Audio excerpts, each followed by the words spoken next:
Baik, bismillahirrahmanirrahim. Assalamualaikum warahmatullahi wabarakatuh.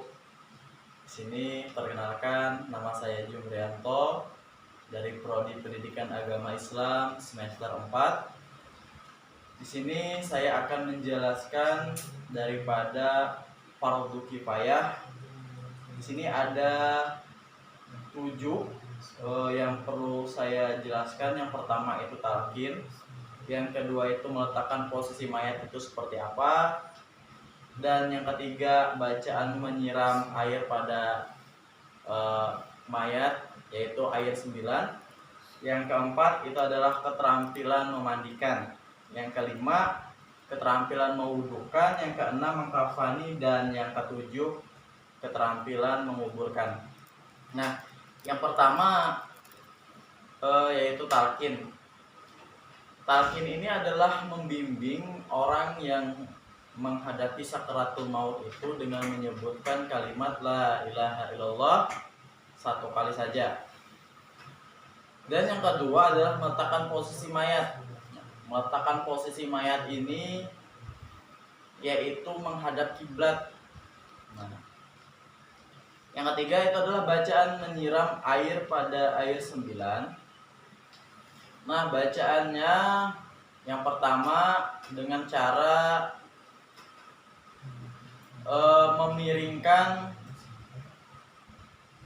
memiringkan ke sebelah kanan dengan menyiram air itu sebanyak 3 kali dari kepala sampai ke kaki. Untuk menyiram 3 kali di bagian atas badan itu dengan membaca Bismillahirrahmanirrahim ya Allah. Nah, 3 kali kita menyiram. Yang kedua, menyiram 3 kali di bagian kanan badan mayat. Nah, dengan bacaan Bismillahirrahmanirrahim ya Rahman. Yang ketiga itu adalah menyiram 3 kali di bagian kiri badan mayat dengan bacaan Bismillahirrahmanirrahim ya Rahim. Baik, untuk keterampilan memandikan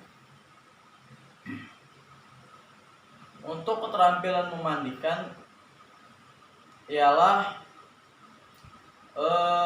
yang pertama dengan niat nawaitu ghusla ala hadzal mait fardhalillahi ta'ala. Nah, itu sengaja aku memandikan mayat laki-laki fardu karena Allah Ta'ala. Dengan alternatif peletakan niat, yaitu sebelum istinja ataupun sesudah istinja. Nah, istinja yang kedua menyiram air ke seluruh tubuh mayat hingga merata, menggosokkan tubuh mayat dengan sabun, artinya untuk membersihkan dari kotoran-kotoran yang lain, terutama pada lekukan-lekukan tubuh. Selanjutnya menyiramkan air bersih ke seluruh tubuh mayat hingga dianggap bersih.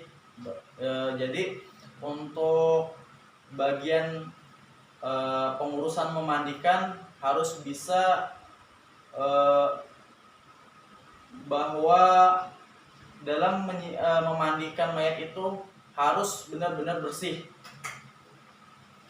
Yang selanjutnya mengecek kembali kebersihan dubur.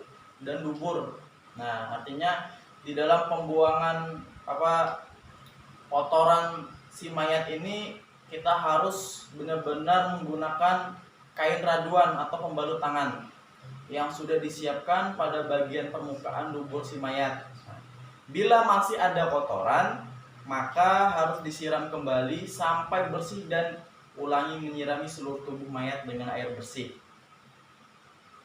Dan yang terakhir itu adalah mandikan ganjil.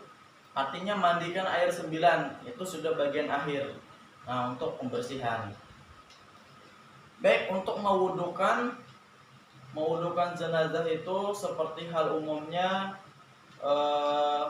wudu orang pada umumnya dengan niat nawaitul wudu ala hadzal mait lillahi ta'ala. Saja aku mewudukan atas daripada mayit lillahi ta'ala, karena Allah Ta'ala. Untuk mengapa nih? Setelah memandikan selesai, maka kita tunggu, kita keringkan sebentar tubuh si mayit dengan handuk dan diletakkan di atas kain kafan yang telah disusun sebelumnya. Meletakkan kapas yang sudah disediakan, kemudian dibungkus dengan kain kafan dengan mendahulukan sebelah kanan dan ditutup sebelah kiri. Nah, dan ikat pada ujung kepala, dada, pinggang, dan lutut serta ujung kaki. Semua simpul ikatan berada di sebelah kiri mayit. Nah, untuk penguburan ini setelah pengkafanan sudah selesai, sholat jenazah sudah selesai, maka penguburan ini sudah siap. Nah, artinya semua keperluan mayat ini sudah selesai, maka siap dikuburkan di liang lahat. Ada beberapa hal yang perlu diperhatikan ketika menguburkan jenazah. Yang pertama itu, bila tanah kuburnya itu basah, maka harus dibuatkan peti. Sedangkan tanah yang harus kering dibuatkan liang lahat. Yang kedua, pada saat memasukkan mayat ke liang kubur, maka kita dianjurkan membaca Bismillahi wa ala millati Rasulillah. Nah, membaca itu. Yang selanjutnya, posisi mayat di dalam liang lahat atau peti yang sudah kita siapkan itu miring. Nah, bagian bahu kanan di bawah dan dihadapkan ke kiblat di dalam liang. Untuk sekadar mengganjal atau menahan badan mayat, maka dipergunakan tanah yang dibuat sebesar kepalan tangan kita. Nah, jadi diletakkan di bagian pinggang, menimbun lubang kuburan dengan tanah harus sampai tertutup rapat dan rapi, serta di atasnya itu dipasang nisan sebagai tanda pengenal. Artinya kalau sudah pasang nisan bahwa kita pada umumnya sudah mengetahui itu adalah orang meninggal, penguburan orang-orang meninggal.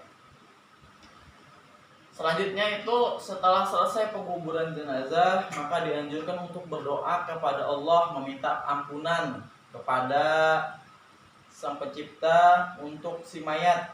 Nah, agar dibebaskan daripada segala siksa neraka, dipermudahkan menjawab pertanyaan malaikat Munkar dan Nakir. Nah,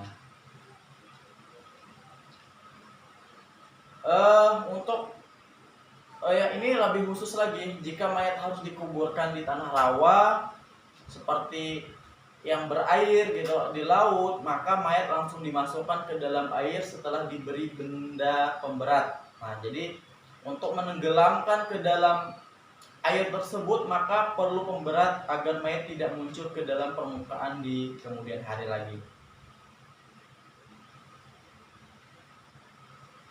Baik, itu saja penjelasan dari saya.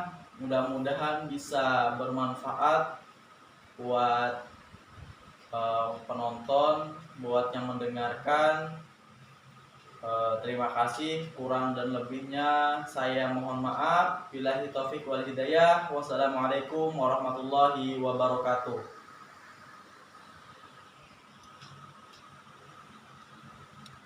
Kalau mau ditekan